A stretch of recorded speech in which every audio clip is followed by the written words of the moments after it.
Cuata de los deseos. La libreta de los deseos. Yo no veía el 98, gracias a Dios. Yo tenía CD. Yo también. Vamos. Yo No. no había que hacer culpa de Facebook. Yo también tuve el CD en el 98 y dos miembros, viste, nada más. Debe haber el grupo de Sí, ay, yo estoy.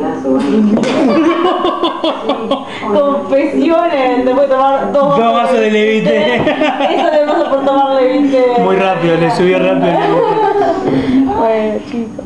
Toma Levite y come al mismo tiempo, el aspecto le pone mal.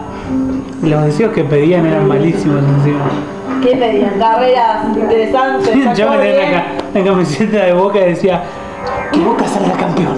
Y tiraba la cosa en la fogata. Y después Agustina Cherry decía que todos los chicos puedan hacer lo que quieran, cuando quieran, como quieran. Y lo tiraba, tipo. Y después todos tiraban un deseo.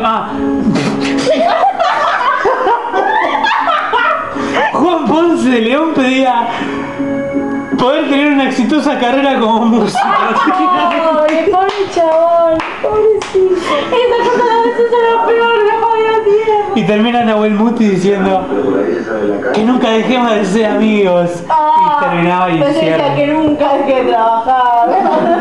Por favor, que nunca deje mi novia porque no puedo vivir a nadie más que sea el hijo de un músico famoso. Claro, vamos a tener. Como los deseos de Michael Scott. Un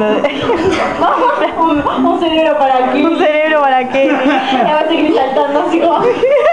Así como Dani. Con los corpiños en la mano.